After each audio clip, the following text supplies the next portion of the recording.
बच्चों, हमने पिछले वीडियो में देखा था कि कंपनी किसको कहते हैं और कंपनी की डेफिनेशंस वगैरह देखी थी। आज हम देखेंगे कि कंपनी के कितने प्रकार होते हैं, शेयर कैपिटल किसको कहा जाता है और शेयर कैपिटल की कैटेगरी मतलब अलग अलग कितने तरह की शेयर कैपिटल होती है। सबसे पहले आते हैं हम कि कंपनी जो है किसको कहते हैं। ये तो हमने देख लिया था कंपनी की डेफिनेशन और उसकी मीनिंग में। अब जो है कंपनी के हमको प्रकार देखना है कि कितने प्रकार की कंपनी होती है, काइंड्स ऑफ कंपनीज। तो इसके लिए एक काम करते हैं कि एक हम छोटा सा उदाहरण लेते हैं। उदाहरण किसका? एक कॉलेज में 4 दोस्त पढ़ते हैं, जो कि इसको समझने के लिए एक कॉलेज में 4 दोस्त पढ़ते हैं जो कि लास्ट ईयर में होते हैं और उनका मन करता है कि वो अपना खुद का कुछ काम करें। ठीक है, तो इस काम को करने के लिए वो अपने अपने घर में पैसों का इंतज़ाम देखते हैं कि कितने कितने पैसे हैं उनके घर में, लेकिन उनके पास में पैसे उतने नहीं होते कि वो अपना खुद का काम अपने बल पर शुरू कर सकें। तो इसके लिए वो एक प्लानिंग बनाते हैं कि भाई चलो हम एक काम करते हैं कि हम आपस में मिलकर कुछ काम कर लेते हैं। इससे क्या होगा कि हमारे पास में पैसा भी ज़्यादा हो जाएगा, 4 लोगों का पैसा इकट्ठा हो जाएगा और हमारे पास में पैसा ज़्यादा हो जाएगा, तो हमारा काम हम व्यवस्थित तरीके से कर सकते हैं। तो इस काम को करने के लिए वो ये प्लान बनाते हैं कि हमें एक कंपनी खोल लेनी चाहिए। अब उनको ये जो है थोड़ा डाउट रहता है कि उनको कौन सी कंपनी खोलनी चाहिए, किस तरह की कंपनी खोलने में ज़्यादा बेनिफिट उनको मिलेगा। तो इसके लिए क्या किया जाता है, इसके लिए वो सर्च करते हैं कि उनको कौन सी कंपनी खोलनी चाहिए। तो सबसे पहला है तुम्हारा कंपनी लिमिटेड बाय शेयर। इसमें क्या होता है कि जो कंपनी के जो मेंबर्स हैं या कंपनी के जो शेयर होल्डर्स रहते हैं, उनकी जो लाइबिलिटी मतलब उनका जो दायित्व कब आता है शेयर होल्डर्स के ऊपर? जब कंपनी वाइंड अप होती है। वाइंड अप मतलब बंद होने वाली होती है। तो उस समय जो बचे हुए भुगतान हैं, उनको भुगतान को करने के लिए उनका जो दायित्व रहता है वो शेयर होल्डर्स पर होता है। तो उस समय जो शेयर होल्डर्स मतलब जो कंपनी लिमिटेड बाय शेयर, तो इसके अंतर्गत क्या होता है कि जो शेयर होल्डर्स होते हैं उनकी एक लिमिट होती है भुगतान करने की। वो उतना ही भुगतान करते हैं जितना उनके शेयर की वैल्यू होती है, उससे ज़्यादा भुगतान वो नहीं करते हैं। इस तरह के अनुबंध से बनाई हुई कंपनी जो है वो कहलाती है कंपनी लिमिटेड बाय शेयर। दूसरा आता है तुम्हारा कंपनी लिमिटेड बाय गारंटी। इसमें क्या होता है कि जो कंपनी है उसको बनाते समय ये अनुबंध किया जाता है कि जो शेयर होल्डर्स हैं वो ये गारंटी देते हैं कंपनी को कि जब कंपनी वाइंड अप होगी, जब कंपनी का समापन होगा और उसके जो दायित्व हैं उनके भुगतान की प्रक्रिया जब शुरू होगी, तो उसके भुगतान की प्रक्रिया के लिए वो एक पर्टिकुलर अमाउंट जो है वो कंपनी को जमा करेंगे उनका भुगतान करने के लिए। तो इस तरह के अनुबंध से बनाई हुई कंपनी जो है वो कंपनी लिमिटेड बाय गारंटी कहलाती है। इसके बाद आती है अनलिमिटेड कंपनी। अनलिमिटेड कंपनी में क्या होता है कि इस तरह का अनुबंध अनलिमिटेड कंपनी में जो शेयर होल्डर्स होते हैं ना, उनकी कोई लिमिटेड लाइबिलिटी नहीं होती है। वो तो ये होता है कि जितना भी लाइबिलिटी है कंपनी की वो सब शेयर होल्डर्स को पेड करना है, वो कहीं से भी करें। इसके लिए अलग अलग प्रोसीजर है जो बाद में हम जो बड़ी क्लासेस हैं जैसे CS की क्लासेस है उसमें पढ़ते हैं। इसके बाद इसके बाद आती है, ये तो हो गया तुम्हारा मतलब फीचर के हिसाब से कंपनी का डिस्ट्रीब्यूशन।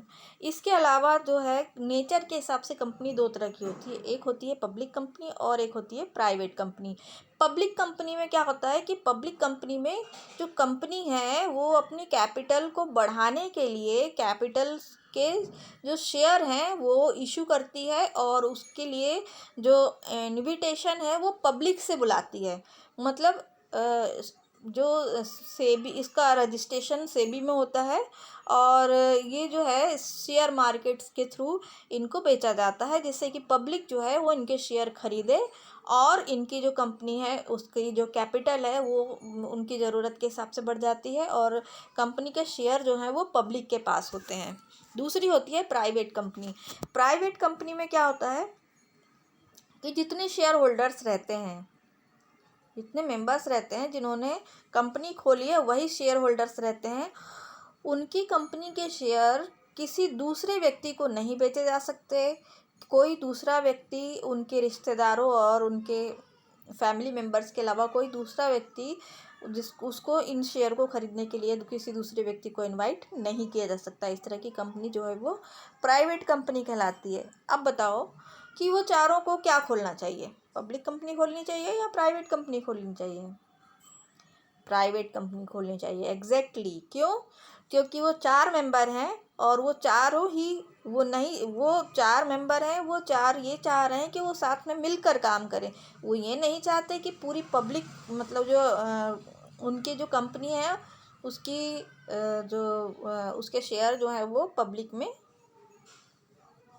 बेचे जाएं। अच्छा, पब्लिक कंपनी जो रहती है वो उसकी जो शेयर कैपिटल होती है मिनिमम 5 लाख रुपए होती है और जो प्राइवेट कंपनी होती है उसकी शेयर कैपिटल जो रहती है वो मिनिमम 1 लाख रुपए होती है। ये तो हो गया कि शेयर मतलब कंपनी कितने तरह की होती है। अब हम हमारे जो एक नया वर्ड हमारे पास में आया कि शेयर कैपिटल क्या हो। शेयर कैपिटल, तो ये एग्जैक्टली शेयर कैपिटल है क्या? शेयर कैपिटल क्या है कि वो जो 4 दोस्त हैं जिन्होंने कि अपनी अलग अलग पूंजी लगाई है, किसी ने 10, किसी में 20, किसी ने 20, किसी ने 40, किसी ने 50,000, इस तरह से अपनी अपनी कैपिटल जो लगाई है उन सब की जो पूंजी है उसको मिला करके बनती है कैपिटल। और कैपिटल में से कैपिटल का जितना भाग बेचने के लिए अलग कर दिया जाता है, बेचने के लिए निकाला जाता है, वो शेयर कैपिटल कहलाता है। मतलब जिनके शेयर बना जितनी पूंजी का उतना भाग जिनके शेयर बनाकर उनको बेचा जा सकता है वो शेयर कैपिटल कहलाती है। इसके बाद आते हैं हम कि शेयर कैपिटल जो है वो कितने तरह की होती है। तो सबसे पहला होता है तुम्हारा authorised share capital. Authorised share capital means ऐसी पूंजी जिसको कैपिटल जो उसकी पूरी पूंजी है या पूरी कैपिटल है उसमें से कुछ हिस्सा जो अलग कर दिया गया है जिसके शेयर इशू किए जा सकते हैं वो ऑथराइज्ड कैपिटल कहलाती है। इसके बाद आते हैं हम इश्यूड कैपिटल। अब जो हमारे पास में जो ऑथराइज्ड कैपिटल है, जो शेयर के का कुछ मतलब पूंजी का कुछ हिस्सा जो हमने अलग निकाल रखा है उसमें से हमको कितनी पूंजी के शेयर इशू करना है।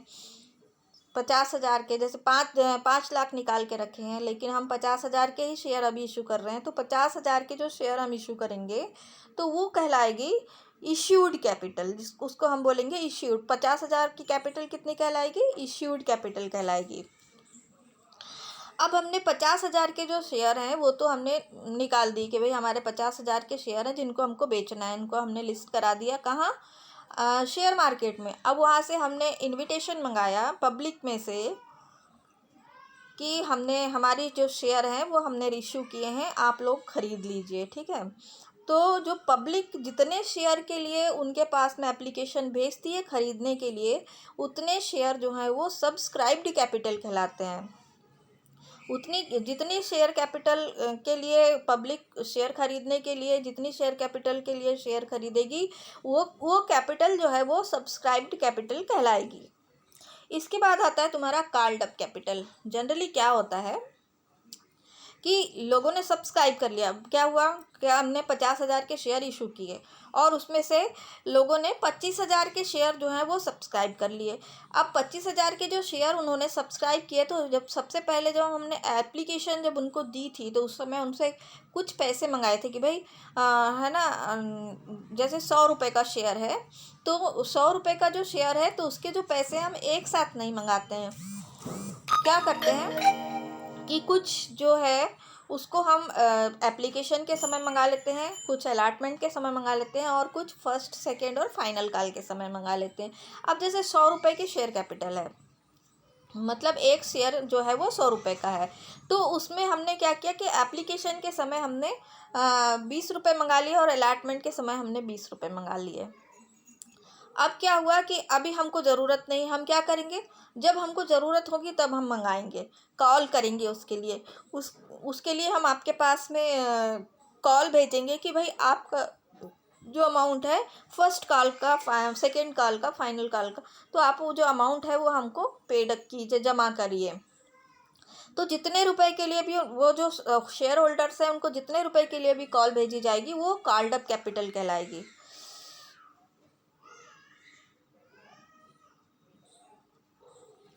उसके बाद आते हैं हम पेड अप कैपिटल। जित अब हमने 10 रुपये मंगा लिए एप्लीकेशन के समय, अलॉटमेंट के समय 20 रुपये एप्लीकेशन के समय, 20 रुपये अलॉटमेंट के समय मंगा लिए। हमने कॉल किया कितने का, फर्स्ट और सेकंड कॉल का कॉल किया, लेकिन क्या हुआ, कुछ लोगों ने सिर्फ फर्स्ट कॉल के ही पैसे दिए हैं। तो जितना भी हमको अमाउंट पेड होगा वो पेड अप कैपिटल कहलाएगा। जितने रुपये हमें, जैसे 100 रुपये में से हमने क्या किया, 40 रुपये पहले मंगा लिए और 40 रुपये के लिए अभी हमने फर्स्ट और सेकंड कॉल के लिए अब जो इनको कॉल किया है, तो उसमें से लोगों ने सिर्फ फर्स्ट कॉल के ही पैसे दिए। तो हमको हमारे पास में अमाउंट कितना आना था, 80 रुपये का अमाउंट आना था एक शेयर के लिए, लेकिन हमारे पास में आ कितना रहा है,